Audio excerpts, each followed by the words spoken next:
Hi friends. வர்ஷித்த ஸ்கூலுக்கு அனுப்பி விட்டுட்டு எனக்கு போஸ்ட் ஆஃபீஸ் போகிற வேலை இருக்குது. அதனால் போஸ்ட் ஆஃபீஸ் கிளம்பிட்டேன்.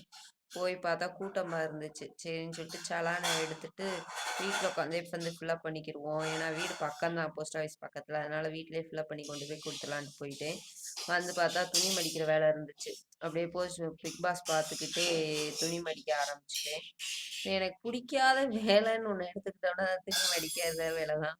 துணிய கூட எவ்வளோ இருந்தாலும் அலசிடலாம். ஆனா, அந்த மடிக்கிற வேலைய மட்டும் எவன் தான் கண்டுபிடிச்சானோ தெரியலன்ற மாதிரி இருந்துச்சு. அதனால துணிய கொஞ்சம் கொஞ்சமா மடிச்சிட்டு இருந்தேன். மடிச்சு முடிச்சுட்டு எங்க அத்தை ஃபோன் பண்ணாங்க. பூ இருக்கு.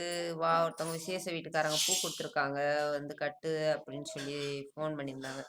சரின்னு சொல்லிட்டு அதுக்கு கிளம்பிட்டு ஃப்ரெண்ட்ஸ் ஏன்னா பாப்பா தூக்கிட்டு தான் போவேன். முல்லைப்பூ குடுத்துருந்தாங்க. அதத்தான் கட்ட போயிருந்தேன். சரி ஃப்ரெண்ட்ஸ் பாய்.